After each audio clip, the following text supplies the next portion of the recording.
All right, so let's talk about Dragon Ball Super episode 59. This is actually one of my favorite episodes of this arc. It was a really good one. I like when they have a lot of exposition and they have tension at the same time. It didn't seem to drag on for me. It had the tension, so it kind of worked out. Typically, episodes of this fashion kind of just seem like, they're just dragging out. But this was a good one, in my opinion. Let me know down below what you thought of the episode. But for today's review, we're going to go ahead and get started. So the episode takes place with the gang basically trying to confirm that Zamasu will in fact kill Gowasu, which is what they've been speculating and what they've been thinking will happen. So basically, the gang is there.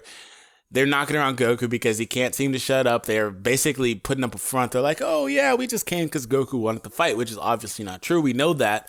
But I think Zamasu kind of figured it out in his head. He was thinking like, oh, why are these guys here? But he didn't really say anything, of course. But it was because I think for him, it was just kind of all too, what's the word? It's so early in the morning. My vocabulary is not there. It was all too kind of just suspicious because he had, coincidental is the word, because at the same time he was trying to enact this plan and they're just miraculously there. So what happens is they wind up leaving once they see Zamasu. They camp out in space and Goku can breathe and talk in space, but whatever. They camp out in space and they basically turn on Whis' that Google staff thing that he used to use all the time back in the Battle of God saga, where he used to watch when he was watching Goku and Beerus fight. Forgive me, it's like 5 a.m. My throat is sore. I don't know. I'm undercover right now, so like, forgive me. I wanted to get this out as quickly as possible, but they chill in space and they're watching, and Goku. They're like, okay, so as soon as he does this, I will go in there. Beerus is like, I'm gonna go in there and I'm going to kill him. I'm going to destroy him, and that is pretty much what the entirety of this episode is. I mean, we cut away from that to see Trunks kind of moping, and he gets punked by Little Trunks. Little Trunks is like, bro, what are you doing?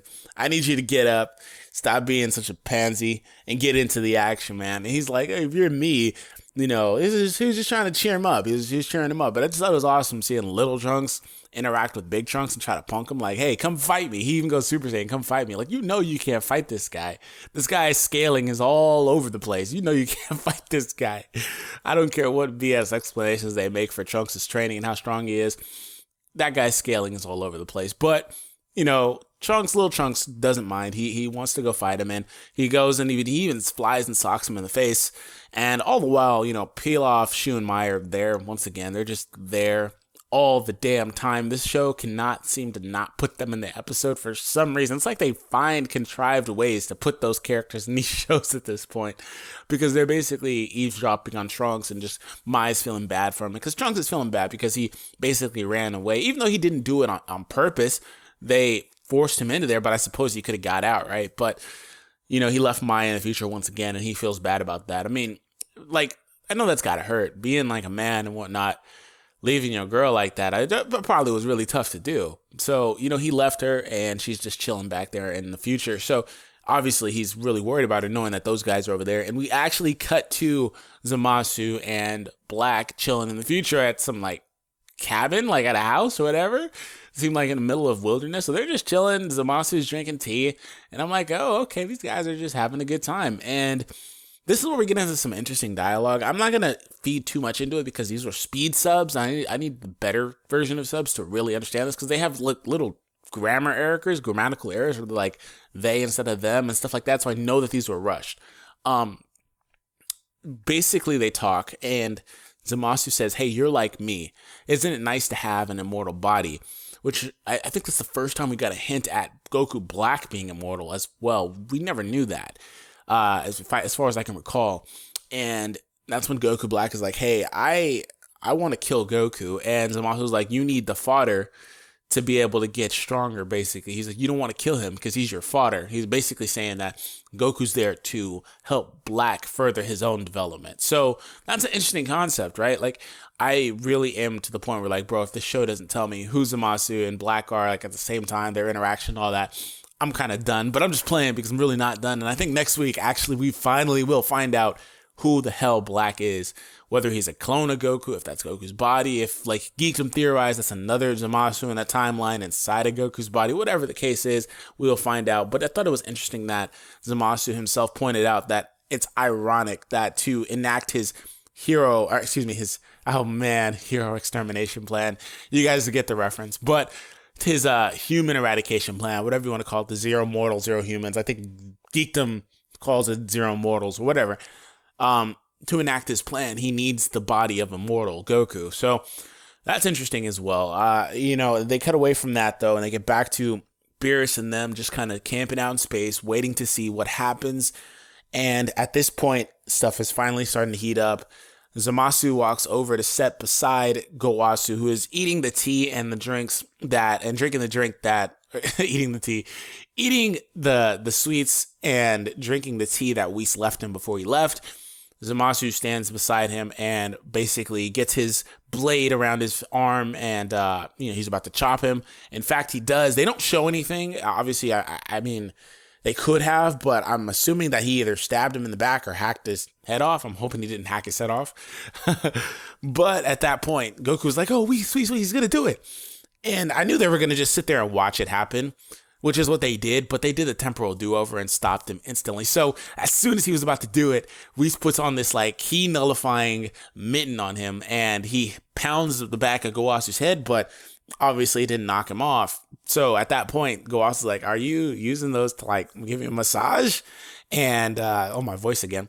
He's like, are you using those to give me a massage? And Zamasu was like, well, no, I don't know how this got here. He's like all awkward. He's like, oh. And then he backs up and Beerus is right there. And I'm like, oh, it's about to go down.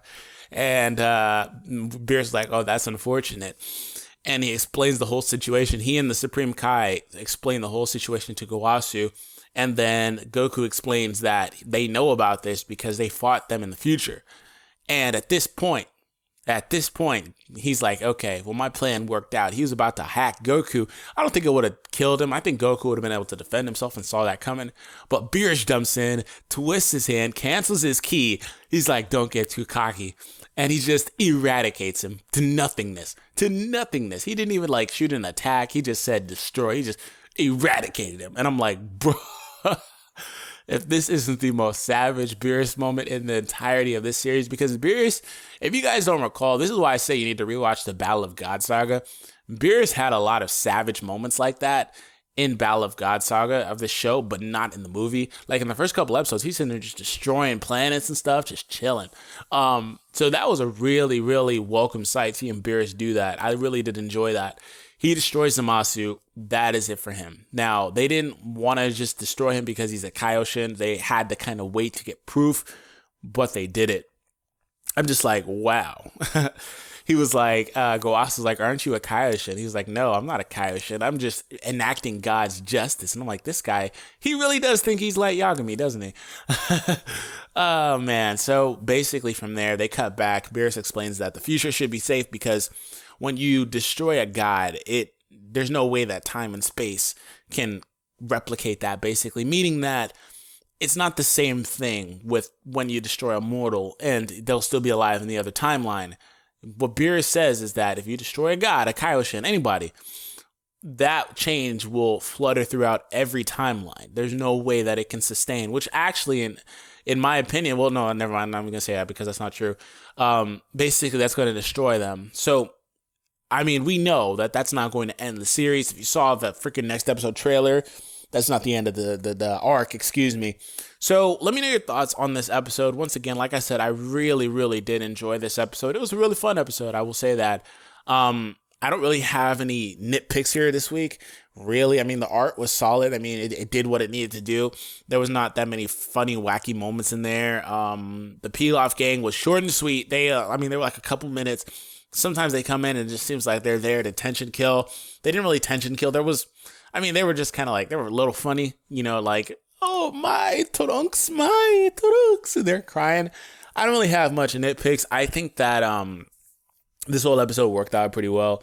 Personally, I think my favorite part of the episode, if I didn't say so earlier, was the Trunks on Trunks, because it was really, really cool seeing Kid Trunks just like, hey, future me, get up, stop crying, fight me. He goes Super Saiyan. I'm like, oh, bro. This guy, and I'm like, wow, they did a really good job animating him as a Super Saiyan as well. I was thinking that too. I don't know. Let me know your thoughts. I hope that you guys enjoyed today's video. Subscribe if you're new to the channel. And that's it from me, guys. I'll catch you guys next time. Peace out.